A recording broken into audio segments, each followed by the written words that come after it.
So when you're looking to apply kind of all of these sort of fit together with the other ones that we discussed, okay, when you're taking this product, you have a base 6 and a base x, so this power of -2 is going to apply to both those, and you think of it in that form. So applying to the base 6, when you apply it to the base x, a power to a power you multiply, so -2 times a 4 is -8. And then it's just a matter of rewriting this with, and you will generally rewrite them with no negative powers. Oops, am I not projected out to your guys? Is this showing to your guys' screen? Okay.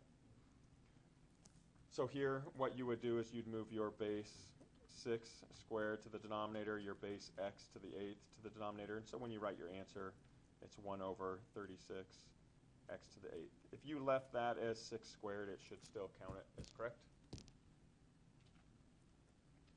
Right, if we move to the right here, again, this power of 4 is going to apply to every individual factor inside. So we have our 3 on the outside, and then we have a base 5 inside, so 5 to the 4th.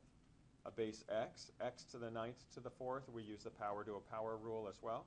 So we multiply 4 times 9, gives us 36. And then y as a base to the 7th. When you take a power to a power, you multiply once again, giving us a power of 28. And so if you combine these, you can, again, in this case, it winds up equaling 1,875, but you can also just keep it as individual. These ones are large enough that you don't have to. You can leave it as the calculated value, x to the 36, y to the 28, and that would be a fine form for your answer. You could also expand it out if you wanted to, 1875.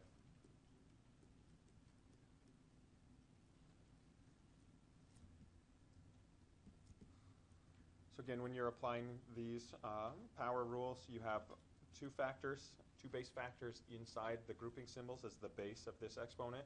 So this power of 8 applies to the s. It also applies to the r to the 14th.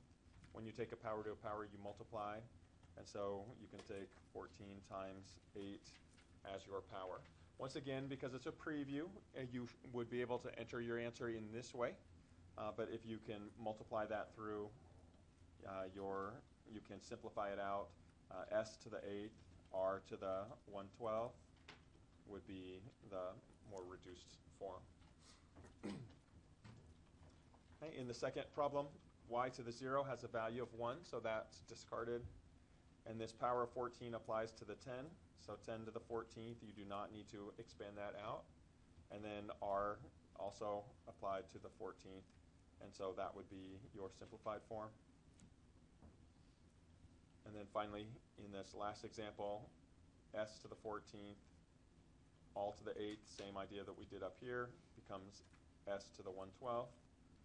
And then the r to the -8, all to the 8th, take a power to a power, you multiply, getting a -64. Once again, you want to write your answers with the positive exponents. In this problem, it will specifically ask. And so make sure you express this in its fraction form. Move that base r to the denominator, change the sign of the power, and that would be your simplified form.